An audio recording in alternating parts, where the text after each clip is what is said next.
Hey, Zach Smith here from the Car Guy Chronicles. The U.S. has $1.7 trillion of automotive debt. Are we heading towards a market collapse in the automotive industry? Today, we're going to break down the facts, look at the statistics, and find out what it means for your future.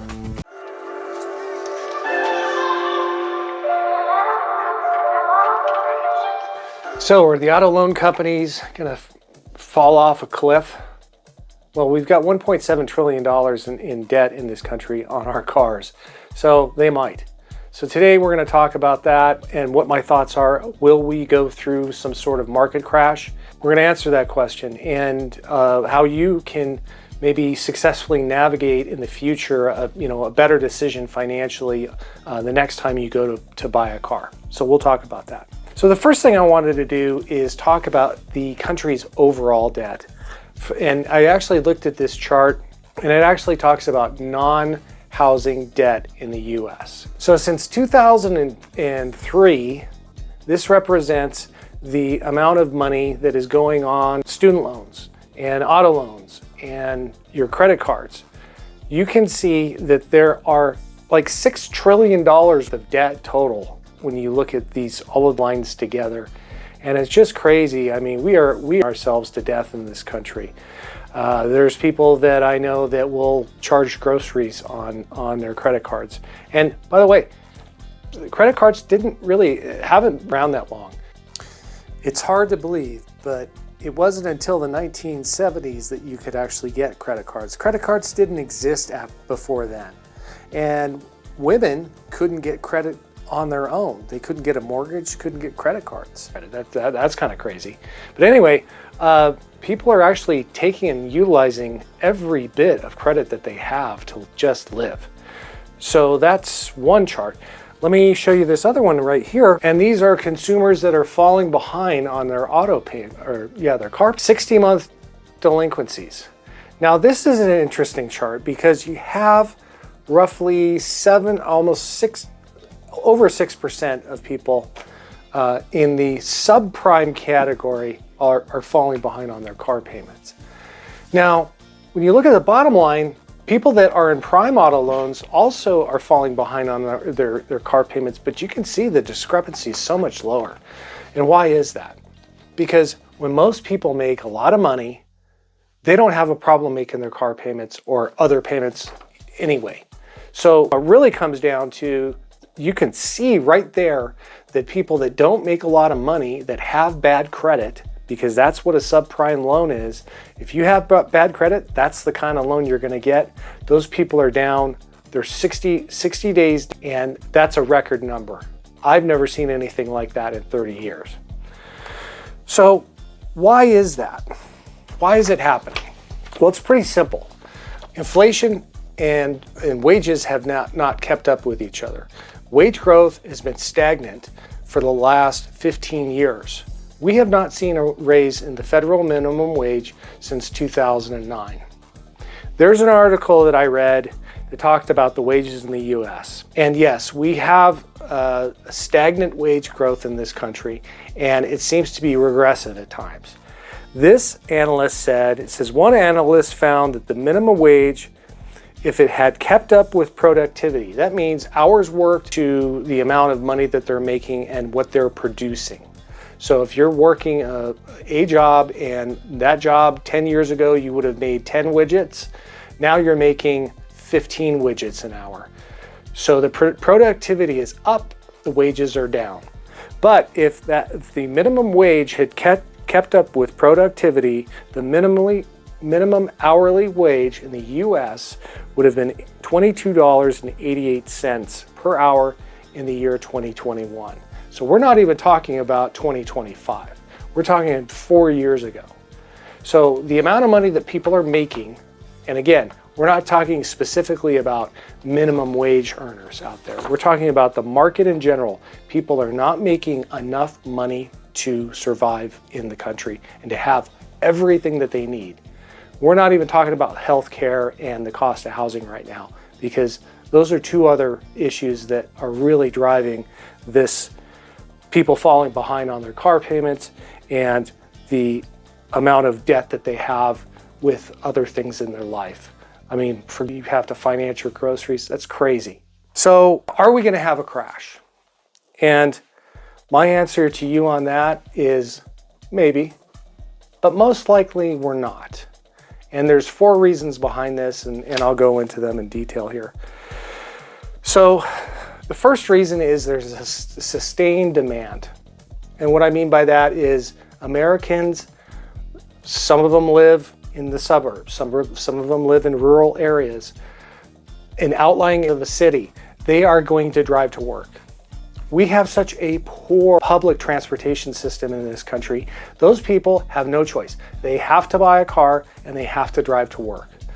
I'm sorry to break it to everybody, but until we actually get a mass transit system and a public transit system that's adequate, people are still going to drive.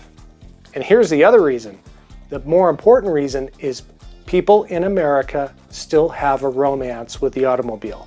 They love it. When they come in to trade in their car, when I used to work as a used car manager, this was a family member to them. This is not just an appliance. This is something that's really important to them. So sustained demand. The second reason is what happened in 2008. We had the market crash, the housing market crash, and the government came in, bailed out a bunch of banks. I don't know how nobody went to prison for that, but it's always something that comes up, and the government will always step in and always kind of puts it in place to keep the system going. So there's that. The third reason is something that people don't really think about is on an individual basis, dealerships in America, they're very flexible. And when I say that, what I mean is their inventory management is very good and they can shift to different market conditions. And here's an example. If customers came in and we had a lot of people that were requesting less expensive cars, like a $12,000 to $15,000 car, we would shift to say, yeah, we're gonna buy more of that inventory to service our customers, to give them more choices.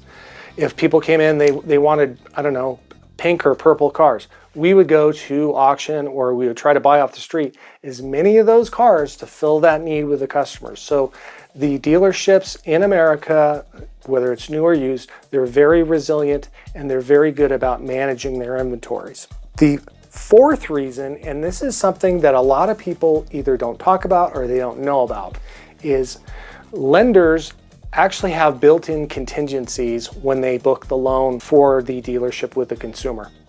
So dealership gets a loan for a customer. Customer has bad credit, or they may have a lower credit score and their credit history shows that they're at greater risk.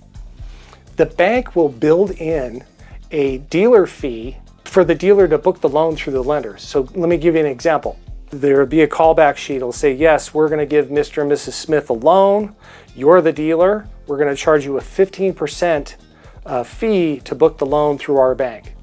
Doesn't get paid by the customer. The dealer pays it, and it could be a couple $1,000s per car that is already baked into the auto loan itself. So if the customer decides that they're going to stop paying on their car and the bank has to go repo it, the bank already has that baked into the system. So there's already a kill switch, a fail-safe that the lender's already put in place to protect themselves and to protect their investment. As the market stands, where are we? Is there a possibility of a crash coming? And I think the answer to that question is there's a possibility, and I think the only reason that there's a possibility is if the tariffs go through. I did an entire video on this and how unsustainable things will be if they actually go due. I think cooler heads will prevail, and hopefully we will come to an agreement either with one country or various countries. There has to be a way that we could work this out, because if we don't, most likely we will have a market crash of some sort or an adjustment. Now, moving forward, how can you better navigate things when you go to buy your next new or used car? What's going to be the best way for you to do it? And there's something that came out, and I don't know actually who came up with it, but it's called the 24-10 rule. So you put, on any purchase, you put 20% down, you finance it for less than 4 years, and your car payment, gas, insurance, maintenance, everything has to be less than 10% of your income every month. Yes, 10%. This will protect you. The first thing is you put 20% down. That's going to put you in a more equitable position. You finance it for less than 4 years. That's going to get you out of debt quicker, and you're not going to have, that'll be one less payment after 3 to 4 years of making payments. And then the last one is the less than 10% of your income per month. That's very important. You don't want to be car poor. You don't want to just go to work, make your house payment, make your car payment, and make minimum payments on your credit cards. That is not a way to live. That is not a life. So at some point you have to ask yourself, what's most important? Is driving a car that nobody cares about, nobody notices, and when you're at that stoplight and you look over and you look at who these people that you've never met in your life, that you're never going to see again, they look over at you in this fancy car. Do you think they really care or they notice? They don't. So, and by the way, they're not paying it, you are. So maybe you look at what's important to you. Friends and family and people that you spend time with, and maybe having experiences and traveling and maybe seeing outside of your own little box that you live in, that you're making this money to finance all this stuff. What's really important to you? I want everybody to drop in the comments, when you go to buy a car, are you like at the dealership and they're going over your options? Do you just kind of say, yeah, I guess I can make that payment?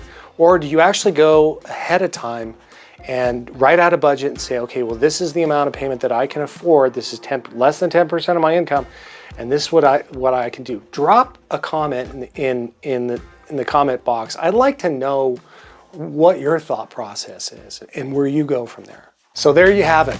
Some things that are happening in the marketplace, some statistics, and some advice for you to move forward in the future with your next purchase. Hey, I hope this was enjoyable. I hope you enjoyed the content. I hope you got a lot out of it. Please don't forget to like and subscribe, and we'll catch you next time.